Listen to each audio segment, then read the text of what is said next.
You know you're old when the fact that a skateboard needs an app starts to like worry you a little bit.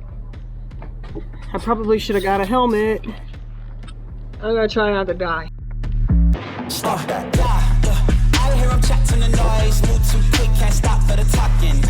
I hear him chat with the boys, man so tough, but mans keep walking. Just too sharp with the prize, white girls let it tell me. Okay, so it took me 10 minutes to find where to switch the goofy foot. Cold like 0 degrees. I'm out the cage, gotta let out the beast. Revolutionary, gotta let out the streets. Locked in a cage, I'ma let out the. Wake up, get out the sheets. Need a lot of practice.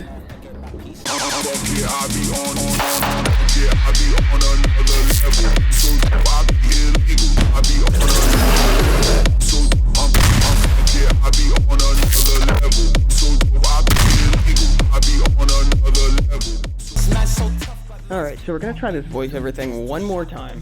So one of the bigger problems that I have when it comes to shooting or actually doing anything in my life is asking for help. I've had so many ideas for shoots that kind of just hit the ground because I wind up having to rely on somebody to either help me shoot it or help me stage it, or how do I do custom?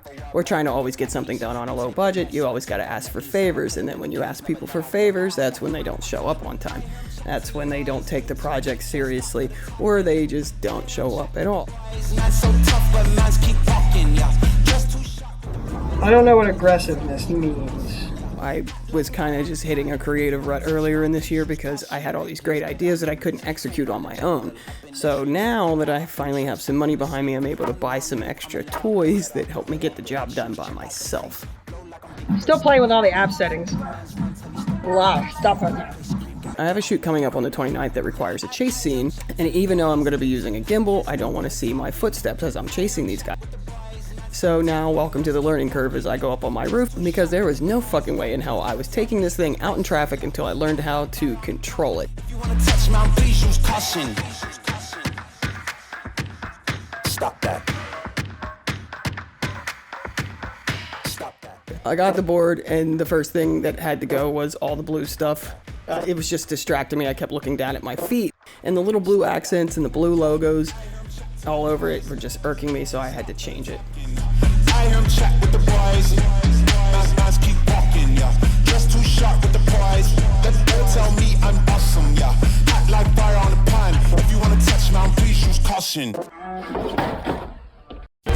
And now, before the next show starts, let's enjoy an intermission. You'll find our snack bar chock full of good things to eat and drink. Tasty, tempting hot dogs, thirst-quenching soft drinks, fresh, crunchy popcorn.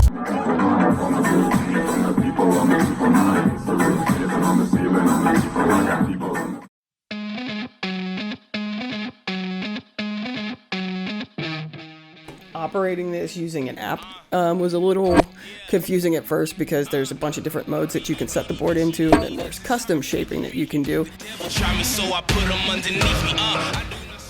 But it didn't really tell me, you know, what aggressiveness means, what the pitch of the nose does. There's a carvability setting, and this is more like a snowboard than it is a skateboard. And when I skated, I used to kind of skate with my trucks kind of tight. So trying to find the perfect settings was a lot of trial and error and stopping and running into the wall, and on the occasion, hitting the ground and bouncing off the roof. I want to be able to stop on a dime the second somebody cuts me off, just in case we get a rogue bike messenger that darts in front of me. I don't want to have to bail and then watch my board get run over by a bus. I just practice on my roof, going back and forth, and then just kind of restricting and making my turns tighter with each pass.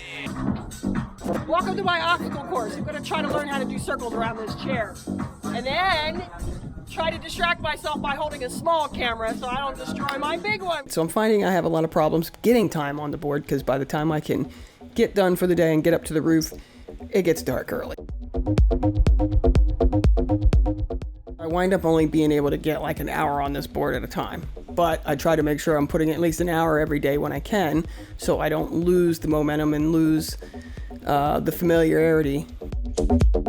Once I finally got the kind of back and forth and the stopping down, I started doing figure eights and then trying to get my circles and my turns tighter and tighter with each pass.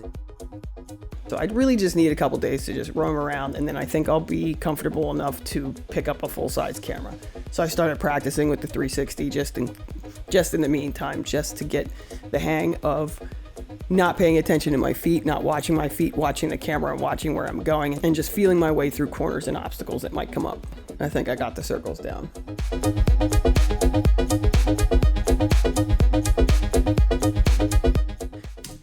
All right, so we're the end of that.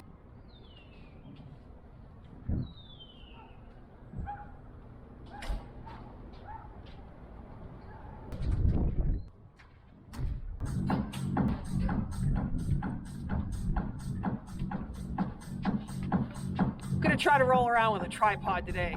See how well I maneuver with a distraction in my hand. Nothing like 30 degrees to get the blood pumping.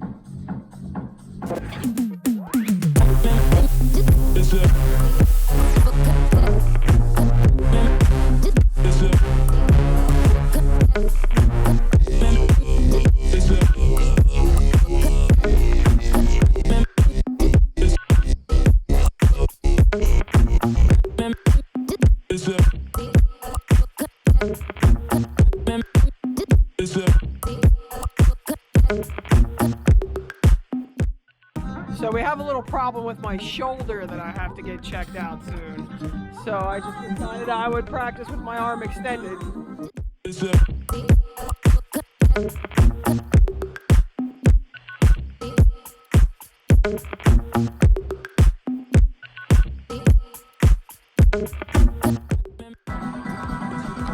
How you like me now?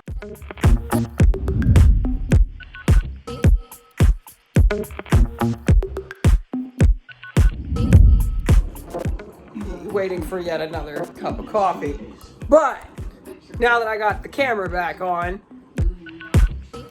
I rode that fucking thing in traffic today. Yes, I did. I rode it to the barber shop. I only got cut off one motherfucking time. I didn't really have to stop too many times, but there was enough obstacles to provide a challenging experience that I think I'm almost ready, and I didn't die. I made it to and from the barbershop in record fucking time. It takes longer to drive there. Guess who doesn't have to wait for traffic? Excuse the microphone being placed in front of my face. I wasn't thinking, do I have to move this? I have a big monitor. I have no idea how I'm going to set this up now. Everything is so inconvenient. I'll figure it out.